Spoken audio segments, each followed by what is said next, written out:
다음 소식입니다. 검찰이 대장동 재판 항소 포기를 결정한 데 외압이 있었느냐 논란이죠. 이진수 법무부 차관은 노만석 전 검찰총장 직무대행에게 단 한 차례 전화 통화했지만 그것도 항소 포기 지시는 아니었다고 했죠. 하지만 노 전 대행은 주변에 텔레그램으로는 수차례 연락을 주고받았다고 한 것으로 전해졌습니다. 그렇다면 그 연락 내용은 무엇이었을까요? 이기상 기자의 단독 보도입니다. 대장동 사건 항소 포기와 관련해 노만석 전 검찰총장 대행과 통화한 적 없다고 했던 정성호 법무부 장관. 노만석 검찰총장 대행과 통화한 적은 단 한 번도 없습니다. 혹시 그럼 그 의견을 누구에게 전달을? 저는 법무부에 차관도 있고. 이진수 법무부 차관도 장관 의견을 한 차례 전달한 게 전부라고 밝혀왔습니다.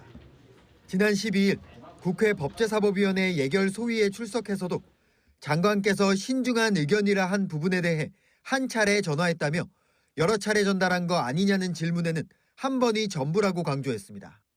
그런데 이 차관과 노 전 대행의 일반 전화 통화는 한 차례였지만 텔레그램 메신저로는 수차례 연락을 주고받았던 걸로 알려졌습니다. 노 전 대행은 대검 참모들과의 면담 자리에서도 법무부의 연락 횟수가 수차례여서 항소 포기 압박이 느껴졌다는 취지로 하소연하는 과정에서 전화 외의 연락 방식을 언급한 걸로 전해집니다. 텔레그램 메신저는 보안성이 강해 통화나 문자 기록을 쉽게 지울 수 있습니다. 채널A는 노 전 대행에게 이 차관과 텔레그램으로 연락을 주고받았는지 물었지만 회신을 받지 못했습니다. 이 차관 측은 단 한 차례만 통화했다고 말한 국회 법사위 발언으로 답변을 대신하겠다고 전해왔습니다. 채널A 뉴스 이기상입니다.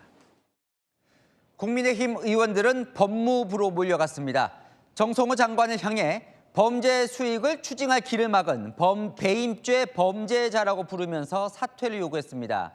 이 정 장관을 직권남용 혐의로 경찰에 고발도 했습니다. 김민곤 기자입니다. 항소 포기가 그분의 지시냐는 팻말을 들고 법무부 청사 앞에 선 국민의힘 의원들. 우리는 지금 대장동 항소 포기 게이트의 진원지에 와 있습니다. 정성호 장관을 이재명 대통령의 아바타로 규정하며 대통령을 위해 항소 포기 외압을 가했다고 주장했습니다. 이재명 대통령의 깐부라고 하는 친명좌장 정성호 장관 항소 포기를 외압을 행사한 것입니다. 그들은 치맥 파티를 하고 국민들은 땅을 치고 있습니다, 여러분. 항소 포기로 대장동 일당들의 수천억 원대 범죄 수익을 추징할 길이 막혔다며 정 장관을 배임죄의 범죄자로 규정했습니다. 항소 포기 결정에 반발하는 검사장들에 대한 법무부의 평검사 강등 검토를 두곤 연산군이 떠오른다고 직격했습니다. 검사를 완전히 권력자의 개로 만들려고 하는 그런 지금 생각이죠. 조선시대 연산군이 다시 등장하는 것 아닌가 싶을 정도로 폭력적이고. 국민의힘은 정 장관과 이 차관이 외압을 행사했다며 직권남용 혐의로 경찰에 고발했습니다.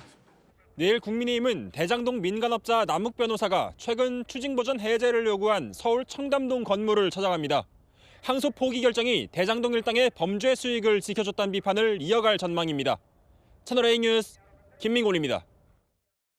자, 보신 것처럼 대장동 민간업자 남욱 변호사는 이 검찰에 추징 보전 해제를 요청했었습니다.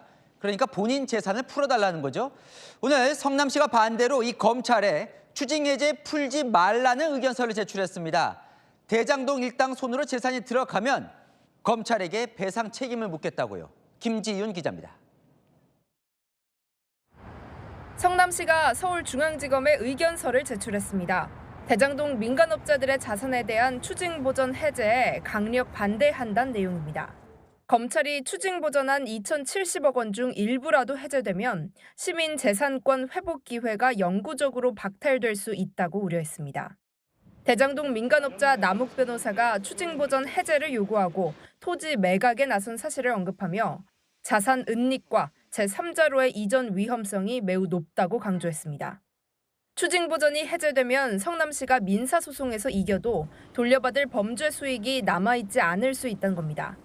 성남시는 성급한 추징보전 해제로 재산권 회복이 불가능해지면 검찰과 국가는 배상 책임을 져야 할 거라고 경고했습니다. 성남도시개발공사가 2023년 대장동 업자들을 상대로 제기한 민사소송은 2년 넘게 멈춰 있다가 대장동 형사재판 1심 선고로 다음 달 9일 첫 재판이 잡혔습니다. 채널A 뉴스 김지윤입니다.